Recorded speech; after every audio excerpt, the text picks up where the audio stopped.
Обязательно ставьте лайки и пишите свои комментарии. Они нам очень важны. На западе Туркменистана у 4 пациентов обнаружен омикрон. В Балканском вилаяте Туркменистана начали ужесточать карантинные ограничения против распространения коронавируса. Медработник, беседовавший с нашим корреспондентом, сказал, что причины этого связаны с обнаружением омикронной версии COVID-19 у туркменских граждан, прибывших из Казахстана.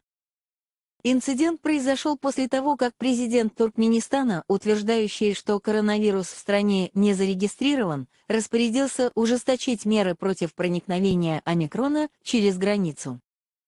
Как сообщает наш корреспондент в западном регионе Балканском вилаяте, с 22 декабря пассажиры, направляющиеся из Туркменбаши в Ашхабад, должны будут сдавать сразу 2 теста на COVID-19. Согласно новым требованиям, продолжительность обоих тестов не должна превышать 24 часа. Стоимость каждого теста составляет 101 манат, а для вылета в Ашхабад пассажирам необходимо потратить 202 маната, помимо билета на самолет.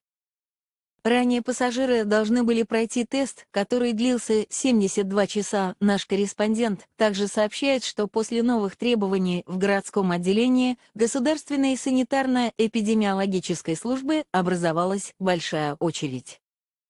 По его словам, утром 22 декабря здесь выстроились около 400 человек, но не все смогли пройти тест из-за небольшого количества поступающих тестов. Ежедневно проводится 200 тестов. Количество пассажиров в самолете 300, потому что из Туркменбаши в Ашхабад выполняются 2 рейса в день. Он добавил, что результаты тестирования готовы через 10 часов. Этим утром, 22 декабря, пассажиры, прошедшие тест до 24 часов, не были допущены к посадке в самолет, сообщил сотрудник аэропорта, говоривший на условиях анонимности.